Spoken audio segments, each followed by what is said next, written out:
ரத்தினசிங்கம் நுழைதிறன் வடமாகாண காணிகளுக்கான மக்கள் அமைப்பின் தலைவர். நான் சொல்ல போகிற விடயம் என்ன சொன்னால், இப்போ அண்மையில் வடக்கு மாகாணத்தில் கிட்டத்தட்ட யுத்தம் முடிஞ்ச கையோடு 2010க்கு பிற்பாடு பல வடமாகாணத்தில் பல இடங்களில் பல ஏக்கர் காணிகள் விடுவிக்கப்பட்டது.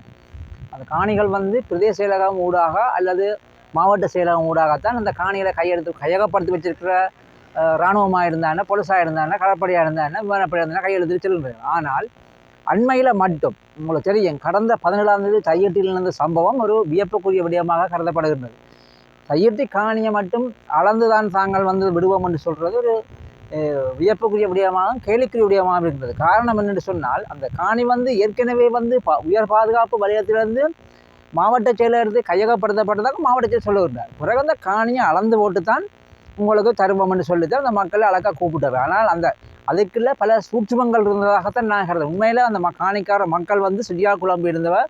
அந்த வகையில் எங்களை காணி உரிமைக்கான மக்கள் அமைப்பு ஏனைய பொதமைப்புகளை எல்லாம் கூப்பிட்டு கதைச்சு அவங்க ஆலோசனை பெற்றிருக்கிறதான் அந்த காணிக்கு பழக்கம் சென்றவர்கள். அப்போ அது ஏற்கனவே 17ஆம் தேதி அந்த காணிக்கு சென்றவர்கள் 15ஆம் தேதி அந்த செல்வம் அறக்கட்டளையில் ஒரு சந்திப்பில் நடந்தது. அந்த சந்திப்பில் பல வாத விவாதங்கள் எல்லாம் நடந்தது. பல பேர் சொன்னவர் நீங்கள் அழக்க போக வேண்டாம்னு மறைக்கப்பட்டது. ஆனால் சில சட்டத்திறனிகளில் குறிப்பாக மணிமன்னர்களில் ஆலோசனைக்கு அமைவாக அந்த மக்கள் தாங்கள் எல்லாரும் இது காணி எங்களை விடுவிக்கிறதுக்கு மட்டும்தான் நாங்கள் அளக்கிறதுக்கு சம்பந்தம் என்று சொல்லி எழுதி கடிதம் கொடுத்துட்டு போக மட்டும்தான் சொல்லி போனவர். ஆனால் இந்த அரசாங்கம் அந்த ஏற்கனவே இருந்த மீன்பிடி அமைச்சர் சந்திரசேகரன் அவர்களும் மாவட்ட செயலாளர்கள் அவர்கள் நினைச்சது மக்கள் இந்த காணியை அளக்க விடமாட்டேன்னு தங்களை சாதகமாக பயன்படுத்தினாங்க. துரதிருஷ்டவசமாக மக்கள் அளக்க சம்மதித்ததற்கு பிற்பாடு அந்த விஷயங்களை அறிஞ்ச உடனே அந்த விகாராதிபதி விந்தோட்ட நந்தன தேரர் அவர்கள் பலாலி போலீஸ் ஸ்டேஷனில் முறைப்பாடு செய்து அது தடுக்கப்பட்டிருக்குது. அப்போ இதில் உண்மையில் சரியாக இந்த இஞ்சி மட்டும் இல்லை, இது எல்லாரும் இந்த காணி விடயம் இந்த உலகம் பூராக பிரச்சனை ஆகிட்டுது. ஆனால் இது அரசுக்கு மிக நெருக்கடியான பிரச்சனை. அந்த வகையில்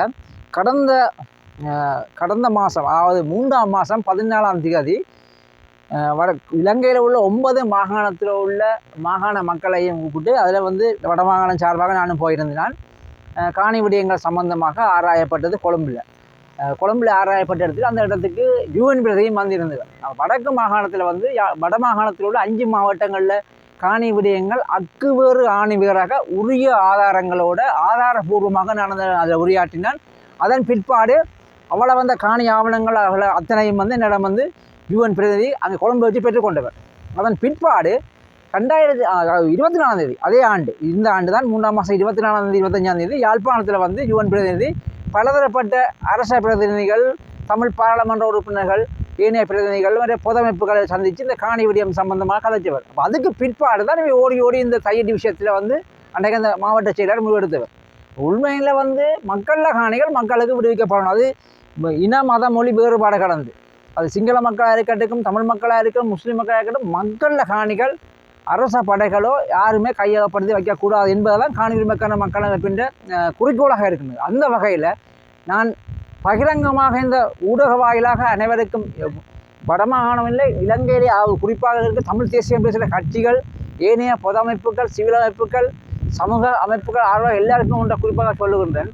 வருகின்ற 1ஆம் தேதி மே மாதம் 1ஆம் தேதி உலக தொழிலாளர் தினம், அதே போல் அன்று வெசாக் தினம், அடுத்தது சித்திரை பௌர்ணமி, 3 ஒரே நாளில் வருகின்றது. அப்போ இந்த வகையில் நீங்கள் அண்மையில் பார்த்துருப்பீங்க, நேற்று முன்னாள் நடந்த விஷயத்தில் பார்த்துருப்பீங்கள்.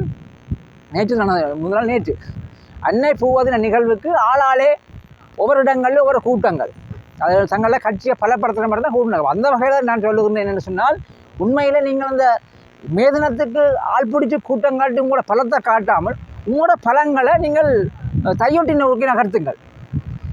வடக்கு மாகாணத்தில் எந்த அமைப்பாக இருந்தாலும், எந்த பொதமைப்பாக இருந்தாலும், அல்லது சிவில் அமைப்பாக இருந்தால் என்ன, அல்லது அரசியல் கட்சிகளாக இருந்தால் ஒருமித்த குரலில் உங்களுடைய அந்த போராட்டத்தை தையீட்டி நோக்கி நகர்த்தி அந்த மக்களுக்கான அந்த காணியை விடுதலை செய்வதற்கான போராட்டங்களை வலுப்பெற செய்ய வேண்டும் என்பதை இந்த ஊடக வாயிலாக அனைத்து அரசியல் தரப்பினரையும் பொதமைப்புகளையும் ஏனைய சமூக செயற்பாடுகளையும் விநியோகமாக கேட்டுக்கொள்கின்றேன். வணக்கம், நன்றி.